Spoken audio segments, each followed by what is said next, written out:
If you need to export your Evernote notes, whether it's one notebook, a few selected notes, or your entire archive, you're in the right place. In this video, I'll show you the easiest way to export Evernote notes step by step, and I'll also explain the best file format to choose depending on what you want to do next. If you find this helpful, please hit the like button and subscribe for more simple software tutorials just like this one. Now let's jump right in.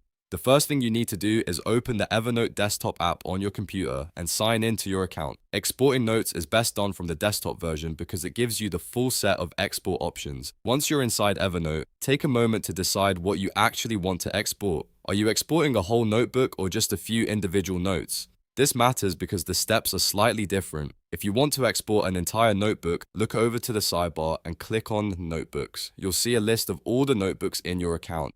Find the notebook you want to export, then click the three dots or the More Actions menu next to that notebook. From that menu, choose Export Notebook. This is the fastest way to download everything inside that notebook in one go. If you only want to export specific notes instead of a whole notebook, go to your notes list and click on the note you want to include. If you want to select more than one note, hold Ctrl on Windows or CMD on Mac while clicking Additional Notes. Evernote allows you to select up to 100 specific notes at a time, which is really helpful if you're trying to move a set of related notes without exporting everything else. After selecting your notes, look for the three dots in the blue action bar at the bottom and choose the export option from there.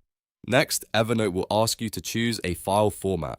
This is an important step because the format you choose depends on what you plan to do with the notes after exporting them. If you want the best option for moving notes into another app like Notion or Joplin, or even bringing them back into Evernote later, choose ENEX. This format is the most useful for transferring note data while keeping the structure intact. If you want something that's easy to open and read in a browser, choose HTML. This creates web page files, which is a great option if you just want to view your notes offline or keep an easy-to-browse backup. If you need a printable version or want to share exact copies of your notes, PDF is usually the best choice.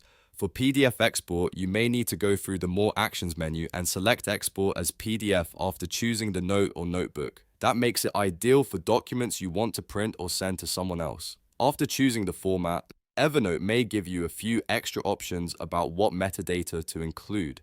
This can include things like tags, created dates, authors, and other note attributes. If you want a more complete backup, leave those details checked. If you prefer a cleaner export, you can uncheck anything you don't need. Take a second here to review those settings carefully so the export matches your needs. Once everything looks right, click Export. Then choose a destination folder on your computer, such as your desktop, downloads folder, or a dedicated backup folder.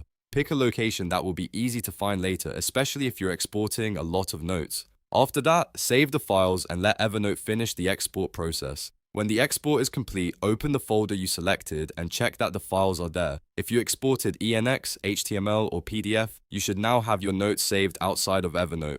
That means you can back them up, move them to another app, print them, or store them safely for future use. So that's how to export your Evernote notes, whether you're saving a notebook, a few selected notes, or a full backup. It's a simple process once you know where to click, and choosing the right format makes a big difference. If this tutorial helped you, please give it a like, subscribe to the channel, and turn on notifications so you don't miss the next quick guide. Thanks for watching, and I'll see you in the next one.